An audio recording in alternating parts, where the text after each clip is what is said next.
Hello everyone, welcome once again in my YouTube channel in AK career academy. तो देखिए, अभी हम लोग इंग्लिश ग्रामर में बड़ा ही इंपॉर्टेंट टॉपिक टेंस को पढ़ रहे हैं और इसमें आपको सबसे पहला सिंपल प्रेजेंट टेंस पढ़ाया जा रहा है। पिछले वीडियो में हम आपको समझा चुके हैं सिंपल प्रेजेंट टेंस को कैसे पहचानते हैं, फिर उसका स्ट्रक्चर क्या होता है, उसको कैसे हम याद रख पाएंगे और साथ ही साथ बहुत सारे टाइप्स के एग्जाम्पल्स का प्रैक्टिस कराए थे। और आज के वीडियो में हम सिंपल प्रेजेंट टेंस के जितने भी यूजेस हैं, इसके जो प्रयोग है, उसको आज के वीडियो में हम समझाने वाले हैं। तो आइए स्टार्ट करते हैं। देखिए इसके कौन कौन से यूज हैं। तो देखिए पहला यूज क्या कह रहा है, हैबिट या रेगुलरिटी या रिपीटेड एक्शन, यानी आदत को दिखाने के लिए या नियमितता को दिखाने के लिए, या कोई एक्शन है, कोई कार्य है जो बार बार रिपीट हो रहा है, उसको दिखाने के लिए सिंपल प्रेजेंट टेंस का यूज किया जाता है। जैसे Rajesh gets up at 5 o'clock daily, यानी राजेश रोज 5 बजे उठता है। तो यहाँ राजेश की आदत को बताया जा रहा है कि राजेश की आदत है रोज 5 बजे उठने की, या हम कह सकते हैं कि रेगुलरली, नियमित रूप से राजेश 5 बजे उठता है। तो यहाँ हैबिट और रेगुलरिटी को दिखाने की बात आ रही है, इसलिए सिंपल प्रेजेंट टेंस का यूज किया गया है। वैसे ही she reads a newspaper every morning, यानी वह प्रत्येक दिन, वह प्रत्येक सुबह, वह एवरी मॉर्निंग जो है न्यूज़पेपर पढ़ती है। तो उसका भी आदत है न्यूज़पेपर रोज पढ़ने का, तो यहाँ भी सिंपल प्रेजेंट टेंस का यूज किया गया है। ही टेक्स टी विदाउट शुगर, यानी वह बिना चीनी का चाय पीता है। तो यहाँ भी मतलब आदत को, हैबिट को दिखाया जा रहा है, तो इसलिए यहाँ भी सिंपल प्रेजेंट टेंस का यूज किया गया है। Sonakshi goes to cinema every Sunday, यानी सोनाक्षी प्रत्येक रविवार को सिनेमा जाती है। तो यहाँ भी मतलब एक एक्शन है सिनेमा जाने को, और उस एक्शन को बार बार रिपीट किया जा रहा है प्रत्येक संडे को, तो यह रिपीटेड एक्शन का को इंडिकेट किया जा रहा है, इसलिए यहाँ भी सिंपल प्रेजेंट टेंस का यूज किया गया है। अब देखिए यूज सेकंड कह रहा है यूनिवर्सल ट्रूथ या परमानेंट एक्टिविटीज। यूनिवर्सल ट्रूथ का मतलब होता है सार्वभौमिक सत्य, यानी वैसी सच्चाई जो केवल हमारे लिए नहीं बल्कि पूरी दुनिया के लिए सच है, उसको हम बोलेंगे यूनिवर्सल ट्रूथ। और परमानेंट एक्टिविटीज यानी कुछ वस्तुएं, कुछ पदार्थ ऐसी हैं जो एक ही मतलब जो है एक्टिविटी हमेशा करती रहती है, तो उसको परमानेंट एक्टिविटी बोलते हैं। तो वैसे यूनिवर्सल ट्रूथ और परमानेंट एक्टिविटीज के लिए हम सिंपल प्रेजेंट टेंस का यूज करते हैं। जैसे the earth moves around the sun, यानी पृथ्वी जो है सूर्य के चारों ओर परिक्रमा करती है। तो ये तो यूनिवर्सल ट्रूथ हुआ ना, ये केवल हमारे लिए सत्य नहीं है बल्कि ये पूरी दुनिया के लिए सच बात है। फिर इसके बाद the sun rises in the east, यानी सूर्य पूरब में उगता है। Water boils on 100 degree Celsius, यानी पानी जो है 100 डिग्री सेल्सियस पर उबलता है, यह भी सबके लिए सत्य है। फिर इसके बाद the Ganga springs from the Himalaya, यानी गंगा जो है हिमालय से निकलती है। तो परमानेंट एक्टिविटीज है, इसको भी यूनिवर्सल ट्रूथ कह सकते हैं।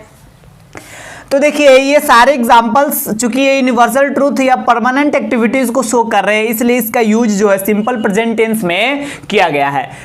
तीसरा क्या कह रहा है, इस टेंस का प्रयोग पोसेशन यानी अधिकार को व्यक्त करने के लिए भी किया जाता है, अधिकार को दिखाने के लिए। जैसे this pen belongs to me, यानी यह पेन मेरा है। फिर ही ऑन्स अ बिग बिल्डिंग, यानी वह एक बड़े बिल्डिंग का, वह एक बड़े इमारत का स्वामित्व करता है। तो इसलिए यहाँ अधिकार को चूंकि दिखाया जा रहा है, कलम पे मेरा अधिकार है, बिग बिल्डिंग पे उसका अधिकार है, तो फिर पोसेशन को दिखाने के लिए यहाँ हम क्या करते हैं, सिंपल प्रेजेंट टेंस का यूज करते हैं। फिर चौथा यूज है मेंटल एक्टिविटीज, इमोशंस और फीलिंग्स को व्यक्त करने के लिए भी सिंपल प्रेजेंट टेंस का यूज होता है। जैसे वी बिलीव इन गॉड, हम लोग भगवान में विश्वास करते हैं। तो ये मतलब अपना अपना अलग मेंटल एक्टिविटी, किसी की मानसिक क्रिया जिस प्रकार हो, या फिर अपना इमोशन अपने फीलिंग के अनुसार लोग बहुत लोग थीस्ट और बहुत लोग अथीस्ट होते हैं, यानी बहुत लोग भगवान में विश्वास करते हैं, फिर बहुत लोग नहीं करते हैं। यहाँ पे कहा जा रहा है वी बिलीव इन गॉड, यानी हम लोग भगवान पे विश्वास करते हैं। ही अंडरस्टैंड माई प्रॉब्लम, यानी वह मेरे समस्या को समझता है। तो यहाँ पे उसके मतलब अपने मेंटल एक्टिविटी से वो मेरी प्रॉब्लम समझ रहा है। आई कंसिडर मतलब मैं कंसिडर करता हूँ that he is a good singer, मैं मानता हूँ कि वह एक अच्छा सिंगर है। तो यहाँ भी मतलब अपने अपने मेंटल एक्टिविटी की बात आ रही है। सी ट्रस्ट ऑन मी, वह मुझ पर विश्वास करती है। तो ऐसे सेंटेंस जहां से मेंटल एक्टिविटी या किसी के इमोशन या फिर फीलिंग्स को व्यक्त कराना हो तो फिर वहां भी हम सिंपल प्रेजेंट टेंस का यूज करते हैं। तो ये 4 यूज रहा। अब इसके बाद कुछ और यूज है तो उसको समझते हैं। ये 5वां यूज कहा जा रहा है फ्यूचर में होने वाली फिक्स्ड प्लान या फिक्स्ड प्रोग्राम को शो करने के लिए भी हम सिंपल प्रेजेंट टेंस का यूज करते हैं। देखिए जनरली फ्यूचर में होने वाले कार्य के लिए हम फ्यूचर टेंस का ही यूज करेंगे, लेकिन यहां पे अगर कोई काम फ्यूचर में होने वाला है लेकिन उसके लिए पहले से ही फिक्स्ड प्रोग्राम बना लिया गया है, मतलब कार्यक्रम एक प्लानिंग करके और एक कार्यक्रम बना लिया गया और उस कार्यक्रम को फिक्स्ड कर दिया गया कि ऐसा होना ही है, तो फिर उसको वैसे एक्शन को शो करने के लिए भी हम सिंपल प्रेजेंट टेंस का यूज करते हैं। जैसे द कॉलेज रीओपन्स इन अक्टूबर, यानी कॉलेज जो है अक्टूबर में खुलेगा, तो कॉलेज अक्टूबर में खुलने वाला है लेकिन वो फिक्स्ड प्रोग्राम है, उसका फिक्स्ड प्लान है कि अक्टूबर में डेफिनेटली खुलेगा ही। तो फिर फ्यूचर में होने वाली ऐसी घटनाओं के लिए भी हम सिंपल प्रेजेंट टेंस का ही यूज करते हैं। The prime minister comes here tomorrow, यानी प्रधानमंत्री कल यहाँ आएंगे। तो प्रधानमंत्री की, मुख्यमंत्री की जब ऐसे सेलिब्रिटीज की बात होगी तो फिर फिक्स्ड प्रोग्राम तो होगा ही उनका, तो इसलिए यहां भी हम सिंपल प्रेजेंट टेंस का यूज करेंगे। She lives for New York next Monday, वह अगले सप्ताह न्यूयॉर्क से लौटे, मतलब न्यूयॉर्क छोड़ेगी, अगले सप्ताह न्यूयॉर्क से प्रस्थान करेगी। तो देखिए यहां पे चूंकि न्यूयॉर्क की बात हो रही है, न्यूयॉर्क से आने की बात हो रही है, इसलिए वहां इसके लिए भी फिक्स्ड प्लान और फिक्स्ड प्रोग्राम बना होगा, इसलिए हम यहां भी सिंपल प्रेजेंट टेंस का यूज करेंगे। अब देखिए नेक्स्ट यूज क्या कर रहा है, यूज 6, आंखों देखा हाल का प्रसारण रेडियो या टेलीविजन के माध्यम से करने के लिए। जैसे मान लीजिए मैच का प्रसारण करना है या फिल्म या समाचार वगैरह या फिर फिल्म है, कोई सीरियल है, उसका प्रसारण अगर करना है रेडियो या टेलीविजन के माध्यम से तो फिर हम उसके लिए सिंपल प्रेजेंट टेंस का यूज करेंगे। जैसे देखिए मैच हो रहा है और कमेंटेटर बोल रहा है Jadeja runs after the ball, यानी जडेजा बॉल के पीछे दौड़े, कैचेज इट, बॉल को पकड़े, and throws it on the stump, और बॉल को स्टंप पे थ्रो किए। तो यहाँ पे ये सारी घटनाएं बीतने के बाद बोला जा रहा है, लेकिन इसे हम चूंकि आंखों देखा हाल का प्रसारण किया जा रहा है इसलिए सिंपल प्रेजेंट टेंस का यूज हो रहा है। इन दिस फिल्म, यानी इस फिल्म में my elder brother plays the role of Dasharath, इस फिल्म में मेरे बड़े भैया दशरथ का भूमिका अदा किए हैं, दशरथ का रोल निभाए हैं। 7th यूज क्या कह रहा, ऑथर के स्टेटमेंट को एक्सप्रेस करने के लिए, यानी कोई लेखक है और उनका जो कथन है उसको एक्सप्रेस करने के लिए हम सिंपल प्रेजेंट टेंस का यूज करते हैं। जैसे अब्दुल कलाम सेज, अब्दुल कलाम ने कहा कि ईगो डिस्ट्रॉयज अ मैन, यानी ईगो जो होता है, घमंड जो होता है एक व्यक्ति को बर्बाद कर देता है। तो यहाँ पे चूंकि स्टेटमेंट है एक राइटर का, एक ऑथर का, इसलिए इस स्टेटमेंट को हम सिंपल प्रेजेंट टेंस में लिखे हैं। महात्मा गांधी सेज, महात्मा गांधी कहते हैं strength does not come from physical capacity but comes from a strong will.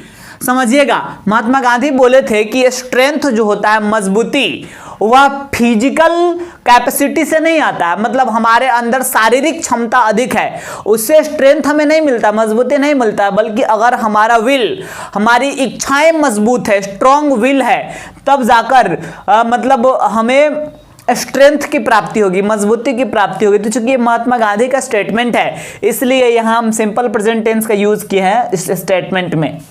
अब देखिए नेक्स्ट यूज है हिस्ट्री के पास्ट इवेंट को, मतलब इतिहास की कुछ बीती हुई घटनाएं हैं उसको जोरदार बनाने के लिए, या न्यूज़पेपर्स वगैरह जो होता है उसके हेडलाइंस में न्यूज़पेपर का जो हेडलाइन बनता है, शीर्षक, उसमें सिंपल प्रेजेंट टेंस का यूज किया जाता है। देखिए ये हिस्ट्री का घटना है, Babur attacks on India in 1526, यानी बाबर भारत पर 1526 ईस्वी में आक्रमण किया।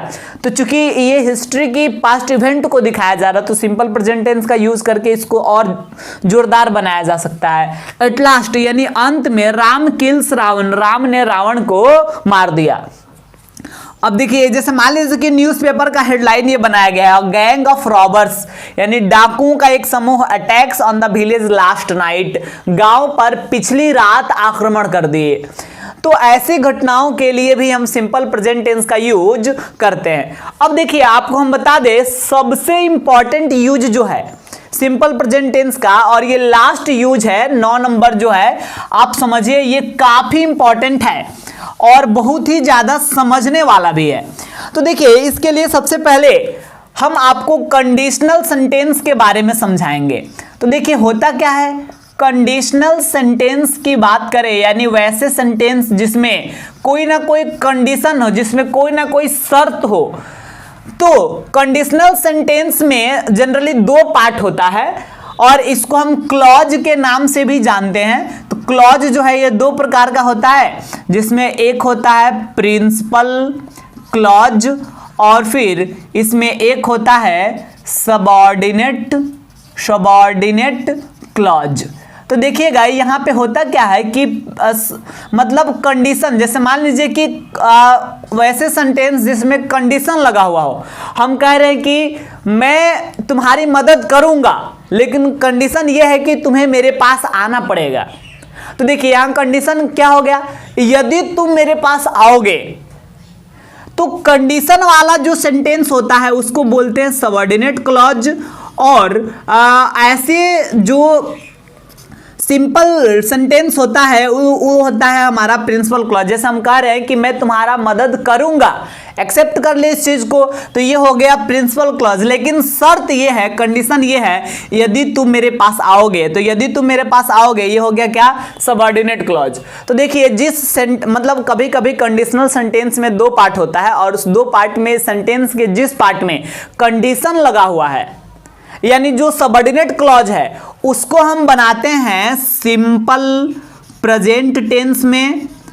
और फिर जो मतलब प्रिंसिपल क्लॉज होता है, जो सिंपल सेंटेंस होता है, जो मतलब सेंटेंस का वैसा हिस्सा जिसमें कंडीशन लगा हुआ नहीं है, उसको हम सिंपल फ्यूचर टेंस में बनाते हैं। तो आपको इस चीज को ध्यान में रखना है, ये काफी इंपॉर्टेंट है।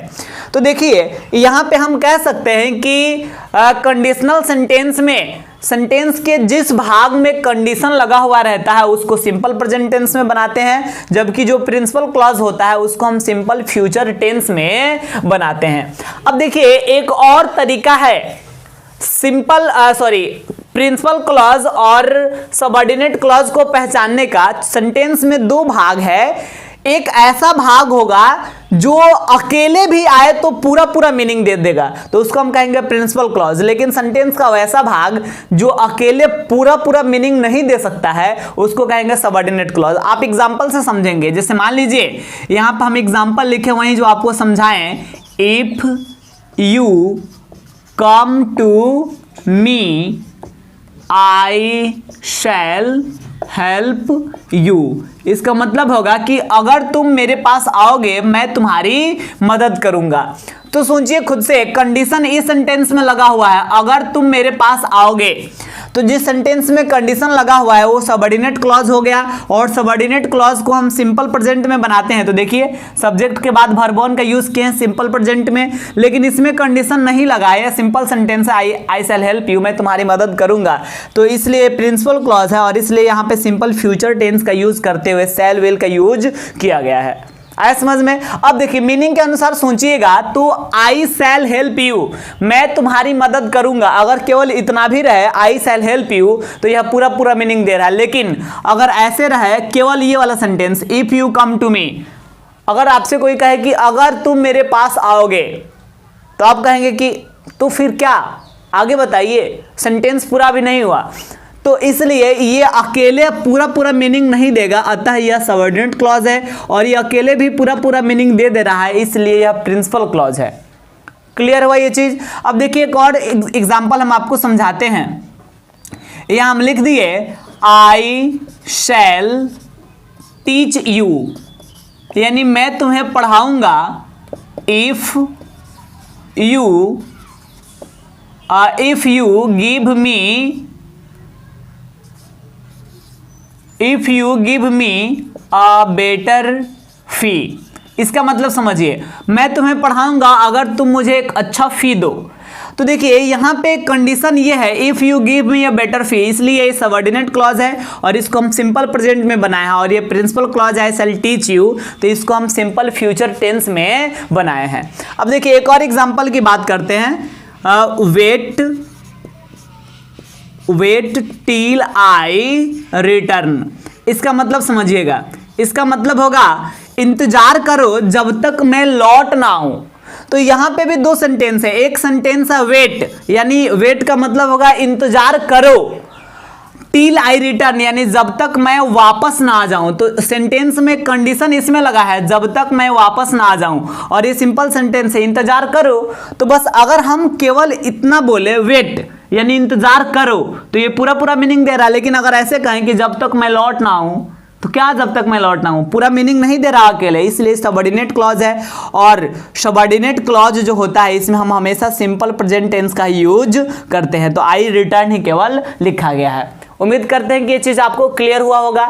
तो सिंपल प्रेजेंट टेंस में ये सारे यूज थे जिसको हम समझें, और अगले वीडियो में हम आपको बताने वाले हैं प्रेजेंट कॉन्टिन्यूअस टेंस के बारे में, दैट उसको हम कैसे पहचान पाएंगे, उसका स्ट्रक्चर क्या होता है, और फिर उसके कुछ प्रमुख एग्जाम्पल्स की चर्चा करेंगे।